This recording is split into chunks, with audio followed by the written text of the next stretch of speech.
사도행전 28장 23절에서 31절 말씀 저와 여러분 함께 교독해서 읽겠습니다. 신약 성경 제가 가진 성경으로는 237쪽에 있습니다. 사도행전 28장 23절에서 31절까지 말씀을 저와 여러분 한 절씩 교독하시고 31절은 합독하시겠습니다. 제가 먼저 봉독합니다. 그들이 날짜를 정하고 그가 유숙하는 집에 많이 오니 바울이 아침부터 저녁까지 강론하여 하나님의 나라를 증언하고 모세의 율법과 선지자의 말을 가지고 예수에 대하여 권하더라. 서로 맞지 아니하여 흩어질 때에 바울이 한 말로 이르되 성령이 선지자 이사야를 통하여 너희 조상에게 말씀하신 것이 옳도다.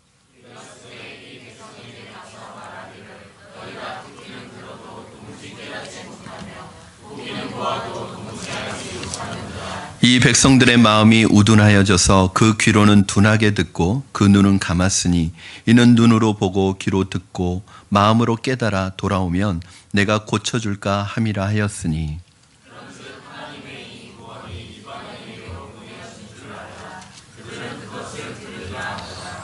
바울이 온 이태를 자기 셋집에 머물면서 자기에게 오는 사람들을 다 영접하고 하나님의 나라를 전파하며 주 예수 그리스도에 관한 모든 것을 담대하게 거침없이 가르치더라. 아멘. 여러분, 우리는 사도행전 말씀을 총 74주, 오늘까지 해서 총 74주 동안 1년 반 동안의 시간을 우리 사도행전의 말씀, 즉 주님께서 승천하신 이후부터 성령께서 강림하셔서 이 땅에 교회가 처음 생긴 그 스토리, 교회의 이야기를 살펴보았습니다. 성경 안의 시간으로 보면 이 사도행전 전체의 시간은 한 30년 정도 남짓하는 시간이지만 이 기간 동안에 엄청난 일들이 일어났습니다. 우리 그 예수님께서 예언하신 대로 복음이 산불처럼 번져가서 예루살렘에서 온 유대로, 유대에서 사마리아로, 사마리아에서 온 땅끝까지 복음이 번져가는 그 복음의 역사를 1장부터 28장 오늘 이 장까지 보여주는 것이 바로 사도행전 교회의 스토리입니다. 우리는 이 사도행전의 말씀을 설교하고 들으면서 이 사도행전 말씀이 2000년 전에 갇혀있던 말씀이 아니라 오늘 우리 시대에 살아있는 하나님의 말씀이라는 것을 경험했습니다. 실제적으로 사도행전을 말씀을 통해서 우리 푸른나무 교회가 개척한 것이 2012년인데 그 2012년 후반부터 지금 3년째 만 1년 반이지만 횟수로는 3년째 이 말씀을 보고 있는데 사도행전 말씀을 통해서 교회가 실제적으로 질적으로 양적으로 많이 성장을 했습니다. 작년 같은 경우는 큰 대형 교회에서 말하는 폭발적인 급성장은 아니어도 하나님께서 우리 교회를 건강하게 아름답게 이렇게 성장해 오셨고 예배를 드릴 때마다 성도들의 육체와 마음의 병이 치유되고 각 가정에 짓누르던 어둠의 영들이 떠나가고 능력과 생명을 불어넣어 주신 것을 우리가 말씀을 통해서 경험했습니다. 그동안 우리 교회 사실은 여러분들은 아는 분만 아시고 모르는 분은 모르시고 또 알 수도 있고 모를 수도 있지만 작고 큰 시험거리들이 많이 있었지만 여러분 이 시험거리들을 말씀의 능력으로 다 우리가 위기를 기회로 넘겼었고 사실은 교회마다 문제가 없는 교회가 어디 있겠어요. 왜냐하면 다 사람들이 모이는 곳인데 그러나 문제가 되지 않게 하는 것이 뭐냐면 말씀과 기도의 역사고 능력입니다. 말씀과 기도를 통해서 주시는 은혜가 있으면 어떤 문제도 문제로 여기지 않고 위기도 위기로 여기지 않고 기회로 바꾸지만 기도와 말씀의 능력이 사라지고 은혜가 떨어지면 간단한 문제도 우리에게 시험거리가 되고 문제거리가 될 수 있다는 것을 아는데 우리는 사도행전 말씀을 묵상해 오면서 들어오면서 이런 모든 부분에서 하나님의 큰 은혜를 체험했습니다. 저는 평생 사도행전 강해 설교를 주일날 언제 이제 또 해볼지 모를 것입니다. 아마 평생 이번이 마지막이지 않을까 싶은데 이 사도행전 말씀을 강해하면서 주셨던 이 감동을 아마 잊지 못할 것입니다. 이제 오늘 그 사도행전 설교의 마지막입니다. 여러분 지난 주일 본문에서 우리가 깊이 다루지는 않았지만 지난 주일 본문 후반부에 있었던 내용을 잠깐 요약해 드리면 이제 바울이 로마로 이제 호송되어 왔잖아요. 그래서 로마에 도착했는데 바울이 로마에 오자마자 한 일이 뭐냐면 유대인 지도자들을 불러다가 그들에게 자신의 복음과 자신을 변명하기 시작했어요. 변호하기 시작했다는 거예요. 왜냐하면 바울이 가는 곳마다 유대인들의 핍박을 받고 유대인들로부터 그 린치를 당하고 유대인들로부터 폭력을 당하고 어려움을 당하니까 이번에는 바울이 그것이 약간 두려웠던지 먼저 선수를 친 거죠. 유대인 지도자들을 불러서 나는 아무런 죄가 없고 내가 전하는 이 복음도 바로 너희들이 믿는 그 하나님이 벌써 오래전부터 약속하신 그 메시아에 대한 부분을 내가 전하고 있다라는 것을 설명을 하기 시작했습니다. 그런데 의외로 이 로마에 있는 유대인 지도자들은 마음이 굉장히 오픈되어 있고 열려 있는 거예요. 굉장히 신식 사고를 가지고 있었던 것 같아요. 그래서 아주 보수적인 유대인과는 틀리게 나도 너에 대해서는 큰 감정이 없다. 그냥 한번 너의 그 복음을 들어보고 싶다. 이렇게 열린 마음으로 다가오는 거예요. 그래서 오늘 본문에 보면은 그렇게 유대인들이 차례대로 찾아와서 복음을 바울에게서 듣는 부분이 나옵니다. 23절 보니까 그들은 날짜를 정하고 바울이 유숙하는 집에 많이 왔다고 기록하고 있습니다. 그런데 상대가 유대인이다 보니까 바울이 모세와 율법과 선지자의 말을 가지고 주 예수에 대해서 권했다라고 얘기합니다. 여러분 신약 성경을 읽을 때 바울이나 사도들이 모세와 선지자의 글, 예수님도 이런 표현 많이 하시거든요. 모세와 선지자의 글에 기록된 그 사람이 바로 나다. 그러니까 예수님도 이 표현을 많이 하세요. 그래서 여러분 신약 성경을 읽다가 모세의 글과 모세의 율법과 선지자의 글 이런 표현이 나오면 한마디로 딱 이렇게 생각하시면 됩니다. 구약 성경. 구약 성경은 모세의 글과 선지자의 글로 되어 있거든요. 그래서 이때는 구약 성경이라는 말을 안 썼잖아요. 왜냐하면 이때는 신약이 없었으니까 구약 성경이라고 생각하시면 돼요. 자, 여러분 구약 성경과 신약 성경 전체의 성경 전체의 맥이 뭐냐? 중심 메시지가 뭐냐? 한마디로 말하면 예수 그리스도입니다. 구약은 앞으로 오실 메시아에 대해서 예수 그리스도에 대해서 기록한 책이고요. 신약은 이미 오신 예수님에 대해서 기록한 책이에요. 그러니까 구약은 오실 메시아, 신약은 오신 메시아. 그러니까 신구약 전체를 관통하는 중요한 핵심 메시지는 뭐냐면 예수 그리스도예요. 그래서 성경을 예수 그리스도를 빼고 읽으면 성경의 의미가 없어집니다. 여러분 그러므로 성경을 아무리 많이 공부하시고 읽으셨어도 그 안에서 예수 그리스도를 발견해내지 못하면은 성경을 잘못 읽으신 것입니다. 그래서 어렸을 때부터 구약 성경을 암송하면서 자라온 이 유대인들에게 바울은 성경의 중심, 맥을 쫙 짚어주면서 바로 이분이 너희가 기다리던 예수 그리스도다 이렇게 전했습니다. 이 정성과 사랑으로 전하는데 반응이 반반이었어요. 24절 25절에 보면 그 말을 믿는 사람도 있고 믿지 않는 사람도 있어서 서로 마음이 맞지 않아서 흩어졌다고 기록하고 있습니다. 여러분 똑같은 복음을 듣는데 어떤 사람은 복음을 믿고 받아들이고 꺾어지고 놓아지고 회개하는 반응을 보이는데 어떤 사람은 그냥 무덤덤합니다.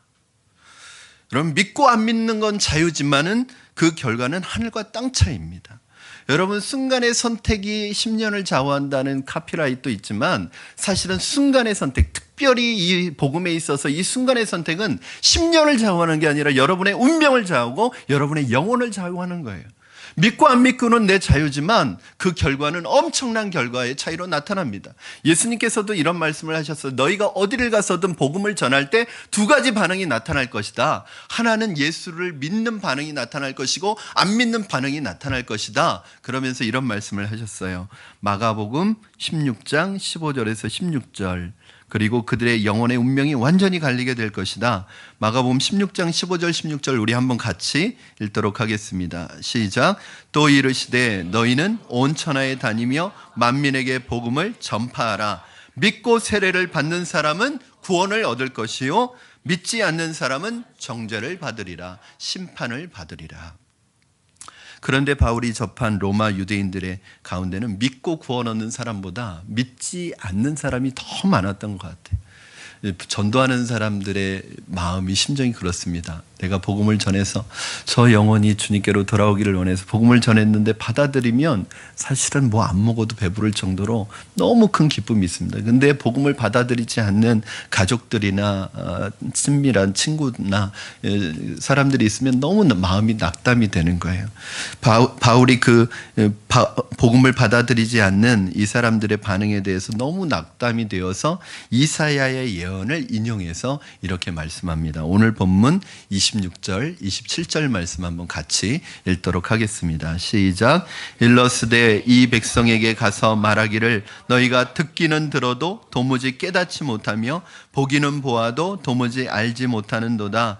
이 백성들의 마음이 우둔하여져서 그 귀로는 둔하게 듣고 그 눈은 감았으니 이는 눈으로 보고 귀로 듣고 마음으로 깨달아 돌아오면 내가 고쳐줄까 함이라 하였으니, 이 말씀은 우시야 왕 당시에 패역한 유대 백성에 대하여 개탄하는 모습으로 개탄하는 그러한 메시지를 예언을 하는 이사야의 예언입니다. 그때 하나님을 거역했기 때문에 이스라엘 백성들이 경제적으로도 많이 위축되고 수많은 주변 나라의 외세의 침략을 받아서 나라가 망하기 일보 직전까지 가 있어요. 이게 뭐냐면 하나님을 거역했기 때문에 이러한 어려움들이 오고 있는데도, 나라가 망하기 일보 직전인데도 하나님께 돌아오고 회개하고 돌아오지 않는 이 이스라엘 백성들을 보면서 이 이사야가 답답한 마음을 가지고 이 하나님의 마음을 전하는 거예요. 하나님이 너무 답답하셔서 이 백성이 왜 이렇게 강팍하냐, 하나님의 말씀을 듣기는 들어도 깨닫지 못하고 보기는 보아도 알지 못하는구나. 말씀을 듣고 회개해야 되는데 그래야 살아나고 그래야 내가 고쳐줄 텐데 회개하지 않는다는 거예요. 돌아오지 않는다는 거예요. 바울이 왜 이 말씀을 인용하냐면, 그때 그 800년 전에 그 유대인의 그 강팍한 마음과 오늘 지금 너희들 내가 말씀을 전하는 이 유대인들과 그때나 지금이나 똑같다는 거예요. 이 강팍함이 똑같이 강팍하다는 거예요. 그러면서 이 예언에 대한 결론으로 바울이 뭐라고 얘기하냐면, 여러분 28절 말씀 한번 보시겠습니다. 시작. 그런즉 하나님의 이 구원이 이방인에게로 보내어진 줄 알라. 그들은 그것을 들으리라 하더라. 아멘. 여러분, 통곡하던 바울이 인용한 마지막 예언 28절은 뭐라고 하고 있냐면, 이제 복음이 이방인들에게로 흘러가겠다. 즉, 이 이사야의 말씀을 인용한 이유는 너희가 복음을 거부했기 때문에 너희가 멸망당한다는 얘기가 아니라, 너희가 복음을 거부했기 때문에 이제 이 복음이 누구에게로 간다? 이방인에게로 가겠다는 거예요. 아직 이스라엘이 그것 때문에 완전히 멸망당하는 건 아니지만 거절한 유대인들을 패스하고 복음이 이방인들에게 가는데, 이스라엘 향해서는 또 다른 계획이 있다는 것입니다. 자, 그런데 한 가지 궁금한 것은, 여러분 바울이 지금까지 다닐 때마다 유대인들에 대해서 알 만큼 알잖아요. 어디를 가서 유대인들에게 복음을 전할 때는 반응이 좋지 않았다는 걸 압니다. 그리고 핍박을 받았어요. 그래서 그 자리를 뜰 때는 항상 이렇게 얘기합니다. 내가 다시는 유대인들에게 복음을 전하나 봐라. 이방인들에게 가야지. 그런데 꼭 가면은 또 유대인들에게 복음을 전해요. 그리고 오늘도 유대인들에게 또 복음을 전해요. 어떻게 보면 이제 사도행전 28장의 결론 부분이잖아요. 좀 성공담을 적었어야 되는데, 이 28장의 결론 부분에 바울이 유대인들에게 복음을 전해서 실패한 실패담을 기록했어요. 왜 누가는 이 바울의 복음의 실패담을 기록했을까요? 여러분, 가만히 살펴보면 사도행전의 시작과 마지막 1장과 28절이 같은 주제를 다루고 있습니다. 그 주제가 무엇이냐? 바로 세계 복음화와 이스라엘의 회복이에요. 조금 오늘 잠깐 여러분 어려운 주제를 말해야 될 것 같아요. 그러나 너무 중요한 주제이기 때문에 이걸 알아야지 하나님의 경륜, 역사를 이끌어 가시는 하나님의 경륜이 여러분의 머릿속에 들어올 수 있기 때문에 좀 어렵지만 여러분에게 전합니다. 때로는 말랑말랑한 음식도 필요하지만 딱딱한 음식도 잘 씹어 드시면 고소한 부분이 있어요.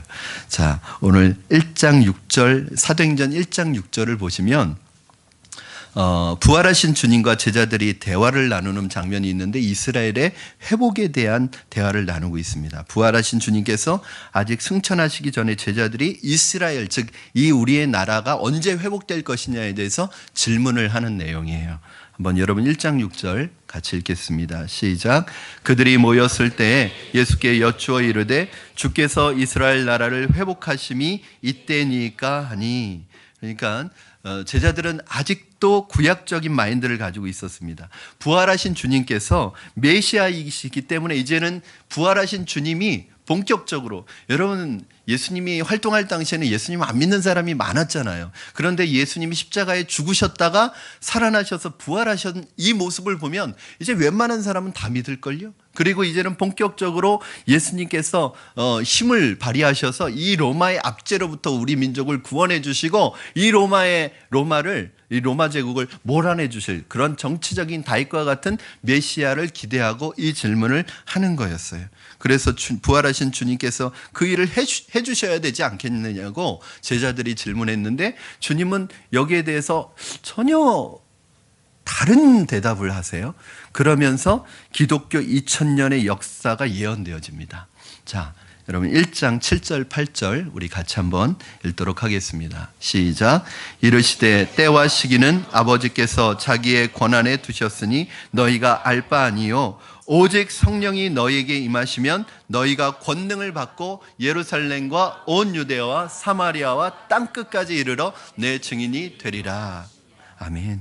여러분 눈에 보이는 이스라엘 나라가 정치적인 국가가 회복될 시기는 아버지의 주권에 속한 것이다. 그것은 너희가 알 필요 없다. 그러나 확실한 것은 너희가 성령이 임하면, 너희가 성령을 받고 나면 이스라엘이라는 이 좁은 세계를 벗어나서 너희의 조국을 벗어나서 예루살렘과 온 유대와 사마리아와 땅끝까지 이르러 전 세계를 향하여 너희가 나아갈 것이다. 이거 얼마나 황당한 얘기예요. 지금 예수님의 제자들 대부분은 갈릴리 어부 출신이고 촌사람들이고 한 번도 이스라엘을 벗어나 본 적도 없는 사람들인데 이들을 향해서 너희가 땅끝까지 복음을 전하게 될 것이다. 이 얘기를 하고 있는 것입니다. 여러분 성령이 임하면 국가를 초월합니다. 성령이 임하면 한국을 벗어나서 북한이 보이고 아시아가 보이게 되고 땅끝까지 가게 됩니다. 그러나 중요한 사실이 하나 있습니다. 여기서 땅끝까지 세계 복음하는 얘기가 계속되지만 우리가 전 세계로 복음이 가는 건 이해되지만 한 가지 우리 마음속에 불편한 진실이 하나 있어요. 예수님도 이스라엘에서 나오셨고 우리의 복음도 이스라엘에서 나왔고 우리가 보는 이 성경도 이스라엘에서 나왔고 모든 것이 우리 신앙의 유산이 이스라엘로부터 나왔는데 이스라엘은 그러면 뭐냐? 하나님이 이스라엘을 버리셨느냐? 그러면 이스라엘은 도대체 뭐냐? 이런 궁금증이 우리 안에 있을 수 있잖아요. 이스라엘은 어떻게 되느냐? 여러분 한 가지 확실한 것은 오늘 말씀을 보니까 땅끝까지 복음화가 되는 그 타이밍에 이스라엘의 회복도 같이 오는 것입니다. 땅끝까지 가서 복음이 전해질 때 주님께서 다시 오신다는 말씀은 여러분 많이 들으셨죠? 주님께서 여러분 오시는 시간을 지체하고 있는 이유는 아직도 복음을 듣지 못한 영혼들이 있기 때문에 땅끝까지 모든 족속에게 복음이 들어가면 그때 이제 주님이 다시 오신다고 하시는 말씀은 들어봤죠? 그런데 세계 복음화의 완성과 이스라엘의 회복과 주님의 재림이 같은 타이밍에 이루어진다는 거예요. 하나님께서 이스라엘을 버리지 않고 회개하고 돌아오게 하실 것입니다. 마지막 날에 전 세계 열방이 죽게 돌아오는 것을 보고 이스라엘이 영적인 시기심이 생기는 거죠. 아, 복음이 우리에서 나오고 예수님도 메시아도 우리 민족에게서 나왔는데 이방인들은 이렇게 구원받고 하나님의 나라에 들어가는데 우리는 도대체 뭔가 하면서 이 영적인 시기심이 일어나서 그때 예수님을 믿고 돌아오는 수많은 이스라엘 사람들이 생긴다는 거예요. 교회도 보면 그런 경우가 있습니다. 나보다 더 늦게 교회에 왔고 신앙생활을 더 늦게 시작했고 내가 전도해서 교회에 온 사람이고 내가 전도해서 신앙생활을 시작한 사람인데 이 사람이 더 신앙적으로 앞서가고 영적으로 더 앞서가고 하나님 앞에 쓰임받으면 이 사람 마음속에 두 가지 중에 하나입니다. 체념을 하든지 아니면 내가 이렇게 게을러서는 안 되겠다. 이렇게 뒤쳐서는 안 되겠다. 내가 전도한 사람은 저렇게 앞서가는데 나도 힘을 내야겠다. 열심을 내야겠다. 그런 마음을 갖게 되는 거죠.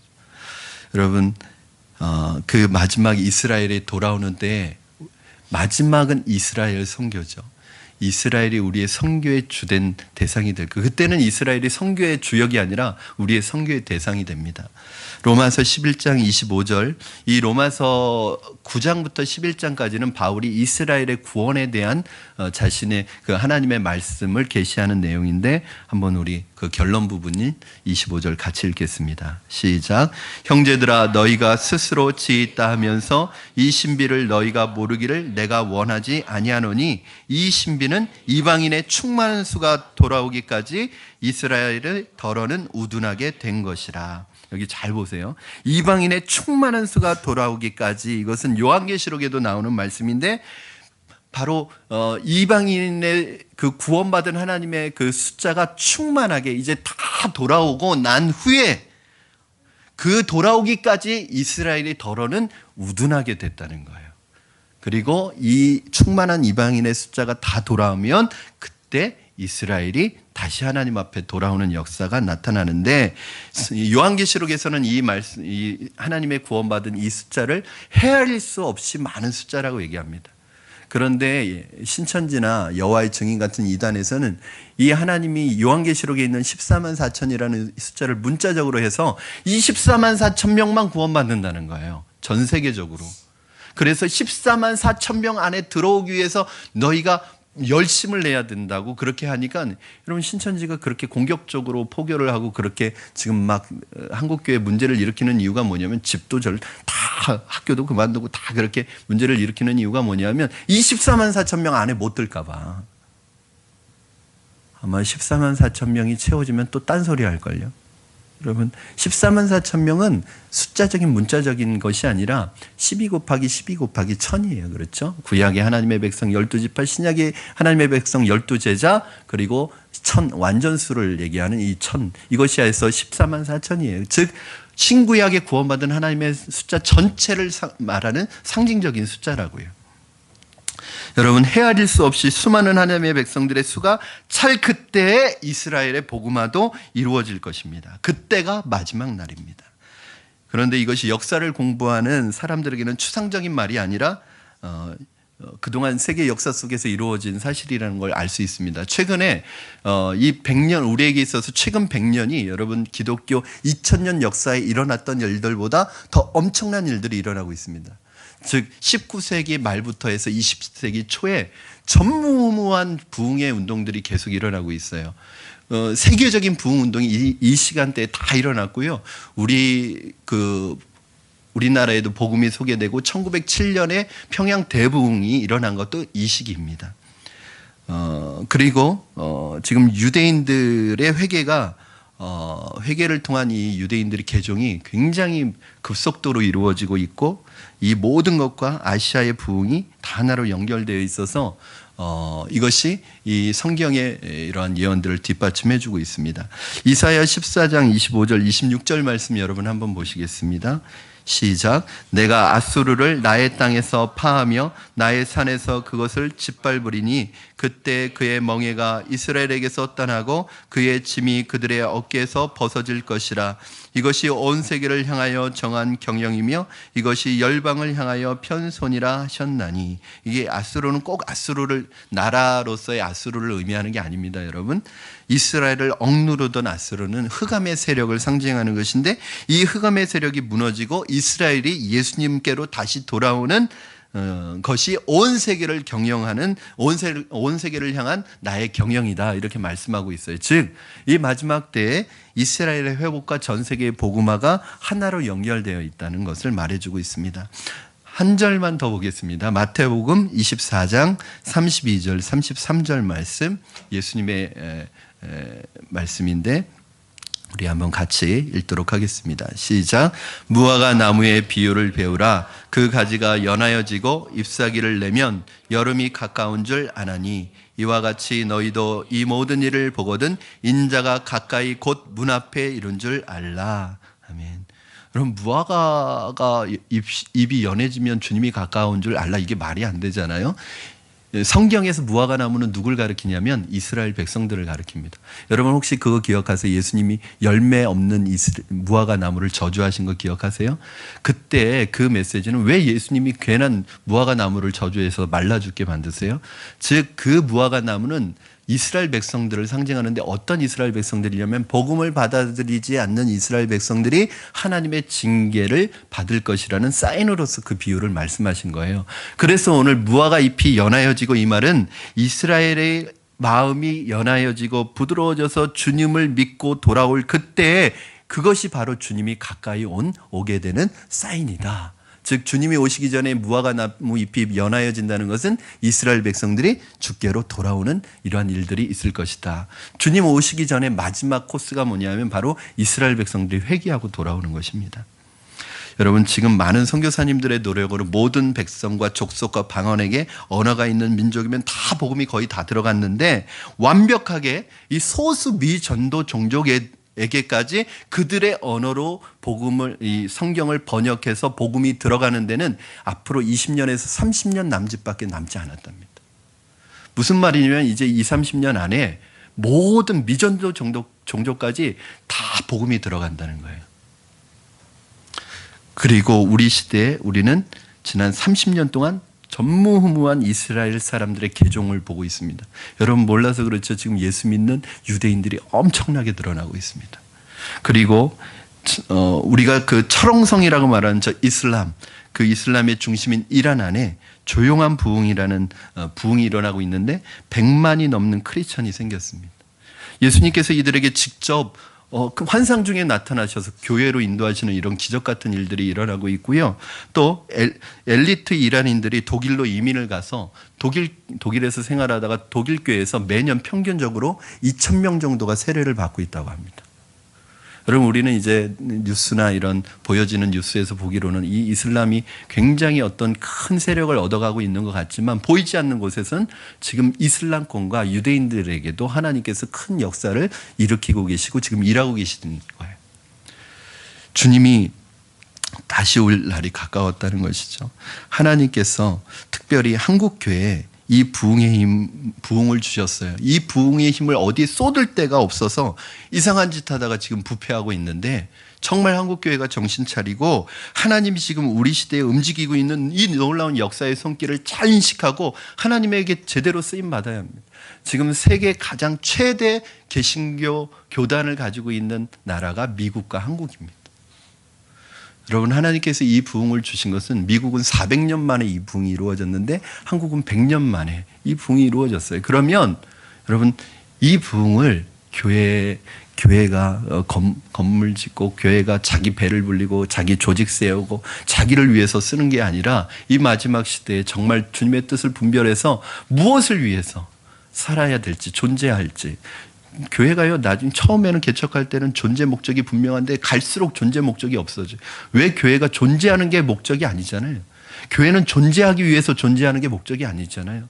교회가 이 세상에 세워진 이유와 목적이 있잖아요. 바로 죽어가는 영혼들에게 복음을 전하는 이 복음화와 민족 복음화와 세계 복음화와 땅끝까지 복음을 전하는 이 일을 위해서 교회가 세워지는 것입니다. 여러분 그냥 내 눈앞에 버려진 분주하고 바쁜 일들 때문에 이 마지막 때에 이 마지막 시대를 살아가는 여러분의 본분과 사명을 잊어서는 안 되는 것입니다. 자, 여러분 이 바울이 이 로마 사역을 시작하는데 30절에 의하면 꼬박 2년 동안을 로마에 있는 셋집에서 가택연금 상태로 지낸 것을 알 수 있습니다. AD 61년부터 63년까지입니다. 왜 셋집에서 감옥살이를 했는가 하면 전 세계에서 이제 로마 황제에게 재판을 청구한 거예요. 로마 시민권을 가진 사람은 로마 황제에게 재판을 상소할 수 있는데 그렇게 재판을 상소해서 로마 황제에게 재판을 받아야 될 사람이 너무 많으니까 이 감옥에 수용이 다 안 되니까 조금 돈 있는 사람들 그리고 경범죄 즉 중요한 뭐 살인이나 이런 죄가 아니라 가벼운 죄를 지은 사람들은 외부에다가 영내 바깥에다가 셋집을 마련하고 군사를 붙여줘 가지고 밖에서 지낼 수 있도록 해준 거예요. 그러니까 가택연금 상태죠. 그런데 그때 이 죄수는 죄수니까 이 죄수를 감시하기 위해서 감시하는 군인들을 붙여준 거예요. 그리고 같이 쇠사슬을 같이 손에 차고 있는 거죠. 바울은 너무 고마운 거예요. 이 로마가 로마 군대를 복음화시키라고 바울에게 보내주는 거예요. 이렇게 하루 종일 24시간 묶여 있을 때 복음을 전해서 완전히 크리스찬으로 만들어 놓으면 또 보내줘요. 양육을 해놓으면 또 보내주고 바꿔주는 거예요. 사람을 계속 바꿔주는 거예요.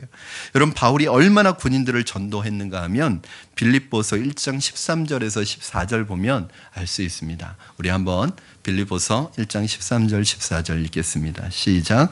이러므로 나의 매임이 그리스도 안에서 모든 시대 안과 그 밖에 모든 사람에게 나타났으니 형제 중 다수가 나의 매임으로 말미암아 주 안에서 신뢰함으로 겁없이 하나님의 말씀을 더욱 담대히 전하게 되었느니라. 여러분 보세요. 온 시대 안과, 이게 무슨 말이에요? 바울을 감시하던 시대는 이미 게임 끝났습니다. 그럼 바울이 얼마나 고마웠겠어요. 이 황제의 시대는 로마 군대는 전 세계에 다 퍼져 있지만 그 중에서도 이 황제의 시대는 그 로마 군인 중에서도 최고의 엘리트입니다. 그런데 이들이 예수님을 믿고 나중에 전 세계에 이제 이 시위대는 나중에 지휘관이 돼서 전 세계에 속주로 보내어지는데, 그 속주로 보내어지는 그곳에서 복음을 전하기 시작했어요. 이 사람들로 인해서 200년이 지나서 로마 군대 절반이 복음화됩니다. 여러분, 이 군인들 그리고 장교들, 이 사람들을 복음화하는 게 얼마나 중요한지 모릅니다. 23절을 보니까 그가 유숙하던 셋집에 사람들이 끊임없이 왔다고 해요. 처음에는 유대인이 오다가 나중에는 이방인들이 왔는데 이 사람들을 바울이 다 영접했다. 여러분, 바울이 밖으로 나가서 복음을 전하지 못하니까 하나님께서 이 바울의 셋집으로 다 보내주시는 거예요. 저는 그 신기한 일들을 봐요. 두 종류의 분들이 계시는데, 여러분, 자석이 이렇게 지나가면, 쇳가루 주변을 자석이 이렇게 지나가면 쇳가루가 다 달라붙잖아요. 왜 달라붙죠? 자석에 있는 자력 때문에 달라붙는 거잖아요. 사람도 자력이 있는 분이 있습니다. 영적인 자력이 있는 분이 계세요. 뭐냐면 이분이 가면은 사람들이 달라붙어요. 어떤 분은 한 번도 안 달라붙는 분이 있는데 어떤 분은 그냥 사람들이 달라붙어요. 왜 그러냐? 한 가지 이유 간단합니다. 이 사람은 복음에 대해서 기도하고 어떻게 하면 복음을 전할까에 대한 관심이 많고 기도하고 있기 때문에 기도하는 가운데 이 영적인 자력이 생기는 거예요. 왜냐하면 이분은 복음에 대해서 지금 불붙어 있고 복음에 뜨거워져 있기 때문에 이 사람한테 보내면 이 사람이 구원할, 예수님을 영접할 것 같으니까 예수님께서 그 사람에게 그 영혼을 보내주시는 거예요. 여러분, 어떤 분은 하나도 복음에 대해서 준비되어 있지 않습니다. 오히려 누군가가 와서 복음에 대해서 이렇게까지 물어요. 나 요즘에 예수님이 알고 싶어졌는데 어떻게 하면 될까? 글쎄 나도 몰라. 교회 다니는 분인데도 자기가 지금 시간이 없어서 지금 얘기할 시간이 없대. 이게 얼마나 복음에 대해서 닫혀 있는 거예요. 그런데 바울은 하나님께서 보내주시는 거예요. 여러분에게 보내시는 사람만 전도해도 큰 역사가 일어납니다. 여러분 주위에 하나님께서 붙여주신 분들 아무렇게나 보지 마십시오. 여러분이 유명해져서 여러분 옆에 사람들이 많이 오면 그것은 하나님께서 그만큼 전도할 기회를 주시는 것이라고 생각하십시오. 그 수많은 사람들이 바울이 전도하고 가르치면서 그 바쁜 틈틈이 성경까지 썼어요. 바로 이때 이 가택연금 상태에서 쓴 성경이 그 유명한 에베소서, 빌립보서, 골로새서, 빌레몬서, 이 옥중서신이라고 말하는 이 네 권의 성경을 씁니다. 여러분, 기독교 역사의 교회론의 토대가 되는 이 유명한 성경을 바울이 세련되고 에어컨 빵빵하게 나오는 도서실에서 편한 도서실에서 쓴 게 아니라, 여러분, 그 좁고 불편한 셋집에서 한쪽 발은 쇠사슬로 로마 병사 묶인 채로 낮에는 오는 사람들 전도하면서 저녁 시간에 희미한 촛불 켜놓고 그 피곤한 몸을 가누면서 졸음과 싸워가면서 조금씩 써서 오늘날 우리에게 은혜를 주는 이 성경을 남겨두었단 말이에요. 여러분, 그렇게 힘든 상황에서 성경을 쓰기도 하는데 여러분 읽기는 하셔야죠. 여러분, 그렇게 힘든 상황에서도 말씀을 가르치는데 배우기는 하셔야죠. 여러분, 제자 훈련 받을 시간 없다, 순예배 드릴 시간 없다, 영적인 훈련 받을 시간 없다 그러면서 골프 칠 시간은 있고, 사람들과 만나서 신나게 돌아다니면서 놀 시간은 있고, 몇 시간씩 TV 볼 시간은 있고, 게임할 시간은 있고, 인터넷 할 시간은 있는데 훈련 받을 시간은 없다. 다 거짓말이지. 시간 없다는 거. 마음이 없는 거죠. 여러분, 우리는 바울의 삶을 보면서 긴 인생은 아니지만 정말 밀도 있는 삶을 살아가는 것을 보게 됩니다. 마음만 먹으면 못할 일이 없습니다, 여러분. 열정은 상황을, 한계를 넘어서 버립니다. 23절에 보니까 바울이 자기에게 찾아오는 사람들에게 아침부터 저녁까지 강론했다는 거예요. 바울은 예수님 전하는 것 말고는 취미가 없었습니다. 미결수의 신분으로 갇혀 있는데 1분 1초의 시간도 낭비하지 않습니다. 우리는 조금만 힘들어지면 그 핑계에 딱 대고 하나님 일 못한다고 하잖아요. 우리 아이 고3입니다. 바다에는 해삼이 있고 산에는 산삼이 있고 우리 집에는 고3이 있대요. 그러면서 올해는 좀 쉬겠다는 거예요. 여러분, 제가 좀 아픕니다. 비즈니스가 좀 안정이 되지 않았습니다. 여러분, 아이들 대학 가고 비즈니스 안정되고 아주 건강한 그런 완벽한 시간을 혹시 기다리고 계십니까? 그런 시간은 오지 않습니다. 모두 피곤하고 힘들고 불안정한 상태에서 하는 거예요. 왜? 주님 오실 날이 가까이 왔고 하나님이 우리에게 맡겨주신 사명이 너무 크기 때문입니다. 여러분, 천년만년 살 것처럼 생각하지 마십시오. 열정은 환경을 가리지 않습니다. 30절에 보니까 바울이 자기 셋집에서 복음을 전합니다. 2년 동안 아무 데도 가지 않고 이 셋집에 앉아 있는데, 이 셋집에 앉아서 로마 복음화에 폭탄을 터뜨려 버립니다. 바울이 로마 셋집에 앉아서 복음을 전했는데 2년이 지나니까 로마가 완전히 복음으로 뒤집어졌습니다.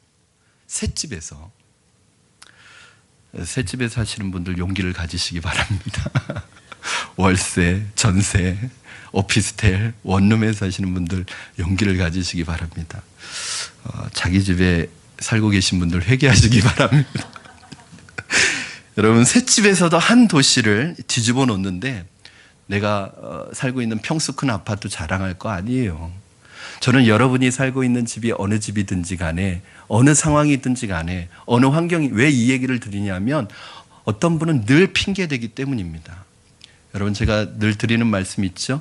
하고자 하면 방법이 생각나고 지혜가 생각나는데 안 하려고 하면 핑계가 생각난다는 거예요. 어떤 분에게 이거 하시죠 그러면 안 하려는 마음이 딱 있는 분들은 어떻게, 무슨 핑계 대지 이 생각부터 하신단 말이에요. 그러나 어떤 분에게 이것 좀 하시지 않겠습니까 하면 하고자 하는 마음을 가지면 그것이 어려워도 하나님이 일을 어떻게 할지 제게 지혜를 주세요. 그러면 하나님이 지혜를 주셔서 하려는 지혜가 생각나는 거예요. 그러니까 마음 먹기에 달려 있습니다. 바울이 셋집에서 로마를 복음으로 뒤집어 놓았다. 대단한 거예요. 저는 여러분이 사는 그 집이 복음의 기폭점이 되기를 주님의 이름으로 축원합니다. 바울이 셋집에서 로마를 복음으로 뒤집어 놓았다는 것은 현대교회가 겸손히 받아야 될 교훈입니다. 우리는 항상 눈에 보이는 하드웨어에 관심이 많아요. 건물이 있어야 되고, 교회는 조직이 있어야 되고, 돈이 있어야 하나님의 일을 한다. 천만의 말이에요. 교회들이 거기에 속아서 지금 이렇게 된 거예요. 여러분, 교회가 꼭 돈이 있어야 하나님 일을 합니까? 교회가 건물이 있어야 하나님 일을 하나요? 교회가 조직이 있어야 하나님을 하나요? 그렇지 않아요. 한국교회의 그 거대한 부흥의 사건은 전부 한국이 가난하고 힘들 때 다 이루어진 것입니다. 기독교는, 교회는 그렇게 시끄럽고 화려하게 힘을 가지고 일하는 조직이 아니라 소리 없이 빛처럼 소금처럼 힘은 없지만 옥합을 깨트려서 주님을 섬기는 공동체입니다. 저는 한국교회가, 우리 푸른나무 교회가 이러한 복음의 야성과 영성을 회복하기를 주님의 이름으로 축원합니다. 정말 어리고 힘들 때는 신문지 뒤집어 쓰고도 기도하고 맨바닥에서 그 차가운 마룻바닥에서도 기도했는데 너무 편하죠. 그렇죠.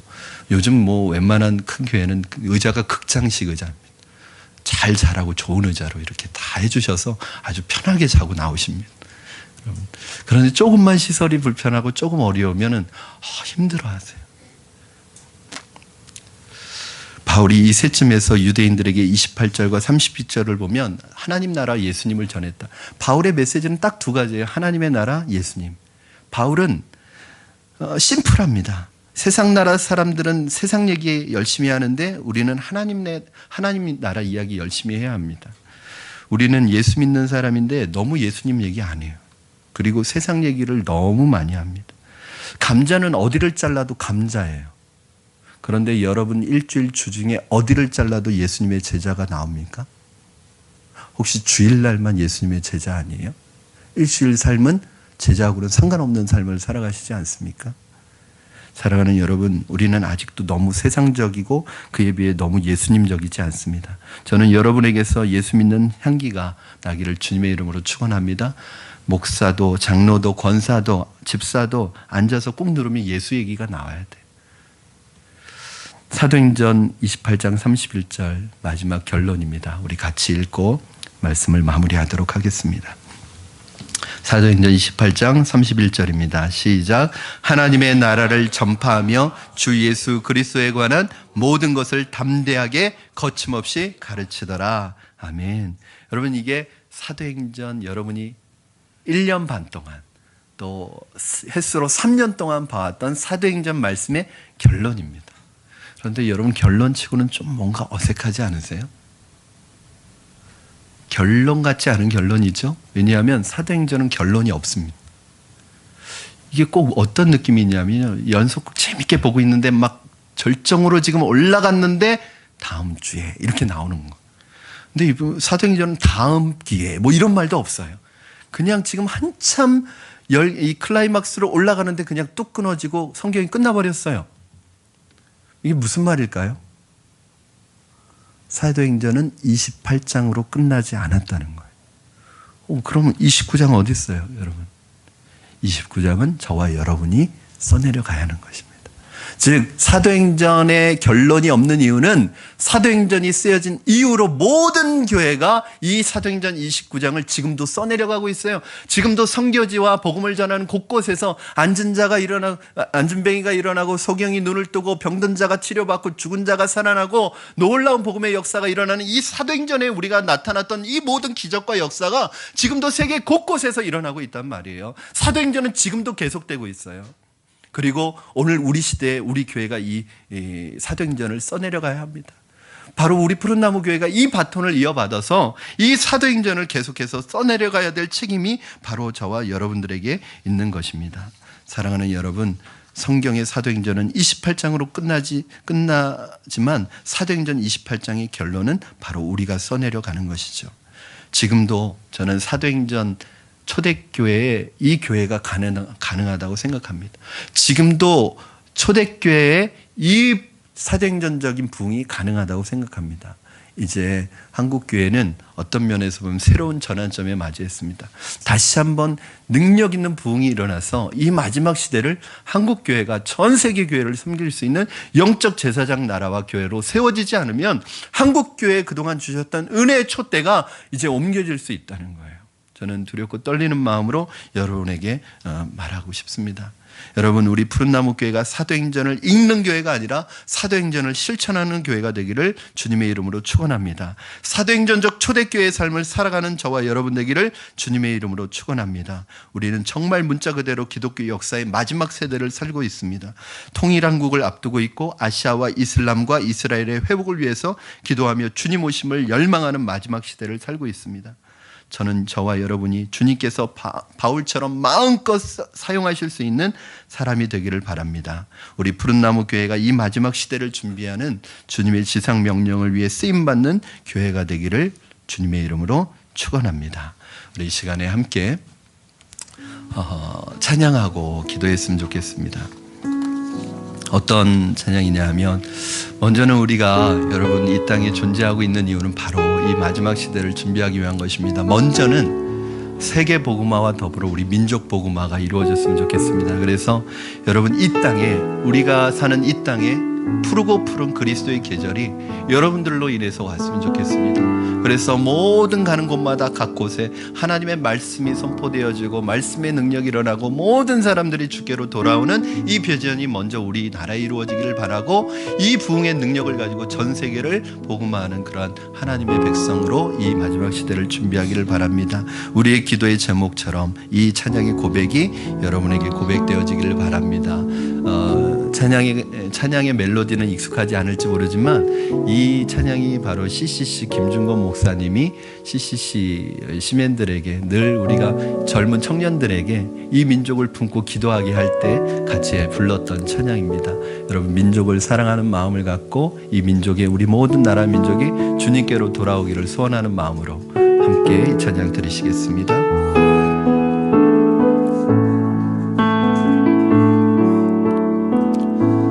민족의 가슴마다 피 묻은 그리스도를 심어 이 땅에 부르고 푸른 그리스도의 계절이 오게 하소서, 오게 하소서, 오게 하소서. 이 땅에 하나님의 나라가, 이 땅에 하나님의 나라가 이루어지게 하옵소서.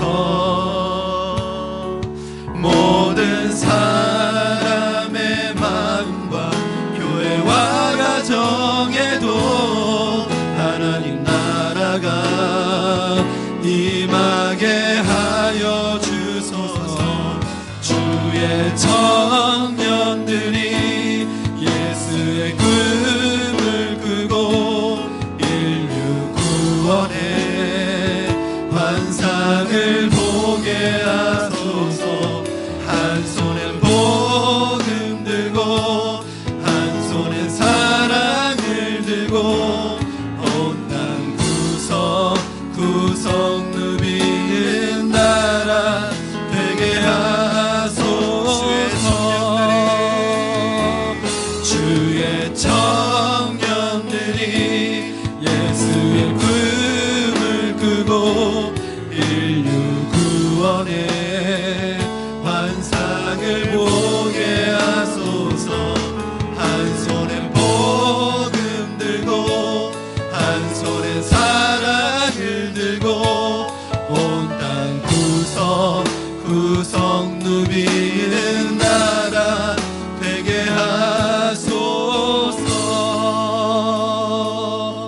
우리 시간에 오늘 주신 말씀 붙들고 함께 기도하시겠습니다.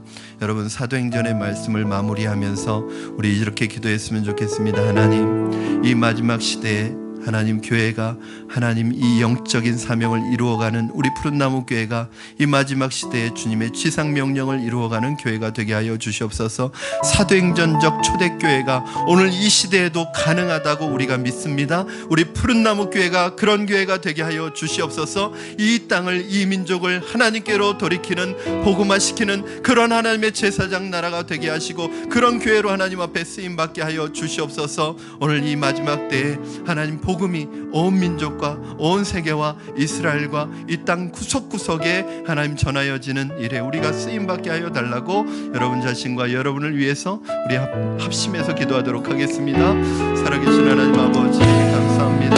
아버지, 주님의 때를, 마지막 때를 살아가고 있는 우리에게 다시 한번 하나님 복음의 역사를 열어주시옵소서. 아버지, 우리에게 구원의 은혜를 허락하여 주시옵소서. 아버지, 우리 푸른나무 교회가 이 땅에 그리스도의 푸르른 계절이 오게 하는 교회가 되게 하여 주시고 그렇게 쓰임받는 교회가 되게 하여 주시옵소서. 이 사도행전의 역사와 이 사도행전의 은혜가 오늘 우리에게 경험되어지게 하여 주시옵소서. 하나님, 이 땅을 치유하는 교회가 되게 하시고 이 땅을 회복하는 교회가 되게 하시고 아직도 복음이 없어 방황하고 하나님 아직도 복음이 없어 인생의 목적이 없이 살아가는 사람들에게 예수 그리스도의 복음을 전하는 교회가 되도록 축복하여 주시고 역사하여 주시옵소서. 이 시간에 여러분 한 가지만 더 기도했으면 좋겠습니다. 사도행전 1장부터 28장의 내용은 성령에 임하셔서 성령 충만하여 이끌어가시는 성령의 역사라고 할 수 있습니다. 오늘 우리가 이 시대 속에서 승리하며 능력 있는 삶을 살아가는 비결은 바로 성령님께 있습니다. 오늘 사도행전을 마무리하면서 오늘 이렇게 기도했으면 좋겠습니다. 성령님, 우리에게 임하여 주시옵소서. 성령님, 우리에게 세례를 부어주시고 성령의 기름 부으심을 허락하시고 성령의 은사가 나타나게 하시고 오늘 우리가 성령의 능력에 사로잡혀서 이 시대에 승리하는 삶을 살아갈 수 있게 하여 주시옵소서. 성령이 임하는 순간 우리의 질병과 고통도 떠나가게 하여 주시고, 우리의 마음을 괴롭히는 어두운 생각도 떠나가게 하시고, 염려와 근심이 떠나가게 하여 주시고, 오늘 하나님의 성령에 붙들려 능력 있게 살아가는 우리 자신과 우리 푸른 나무 교회가 되게 하여 주시옵소서. 마지막으로 기도하시겠습니다. 살아계신 하나님 아버지, 성령님을 구합니다. 성령 하나님 오늘 우리에게 임하여 주시옵소서. 성령 하나님 오늘 우리에게 하나님 아버지 임하여 주셔서 우리에게 충만하게 하여 주셔서 성령의 능력을 힘있게 하여 주시고, 내 힘과 능력으로 살아가는 것이 아니라 성령의 능력으로 살아가는 우리가 될 수 있도록 주님 축복하여 주시고 역사하여 주시옵소서. 은혜를 더하여 주시옵소서. 오늘 이 시대에 성령의 세례가 임하게 하시고, 성령의 능력이 임하게 하시고, 성령의 은사가 나타나게 하시고, 성령님께 그렇게 세임받는 교회가 되도록 역사하여 주시옵소서. 살아계신 하나님 아버지, 감사합니다. 하나님, 마지막 때를 살아가고 있는 하나님 이 시대 속에서 우리 푸른나무 교회를 이 지역에 세워주시고, 무엇보다도 복음이 없어 영적인 갈급함을 가지고 영혼의 목마름을 가지고 또 방황하는 그 영혼 한 분 한 분들을 주님의 교회로 인도하고자 우리 교회를 세워주셨음을 주님 믿습니다. 우리 푸른나무 교회를 통하여 하나님, 이러한 하나님의 사람들, 하나님의 영혼들이 돌아오는 하나님 영적인 안식처가 되게 하여 주시고, 우리 푸른나무 교회를 통하여 구원의 역사가 일어나는, 복음의 역사가 나타나는 복음의 통로, 구원의 통로가 되게 하여 주시옵소서. 오늘 하나님 근심과 걱정 가운데 살아가는 모든 성도들에게 사도행전 초대교회에 임하셨던 그 성령이 임하셔서 모든 근심과 걱정과 염려와 어두운 그늘에서 해방되게 하여 주시고, 죄로부터 해방되게 하여 주시고, 예수 그리스도 안에서 허락되어지는 성령의 능력을 경험하는 모든 성도들 될 수 있도록 축복하여 주시옵소서. 감사를 드립니다. 사도행전의 말씀을 통하여 인류 구원의 역사의 드라마를 보게 하시니 감사합니다. 이 사도행전이 우리 마음 가운데 한번 읽혀진 책이 아니라 실천되어지는 책이 되게 하여 주시옵소서. 사도행전을 살아가게 하여 주시옵소서. 우리 푸른나무 교회가 사도행전적 초대교회의 역사를 재현하는 교회가 되게 하여 주시옵소서. 감사드리며 예수님의 이름으로 기도합니다.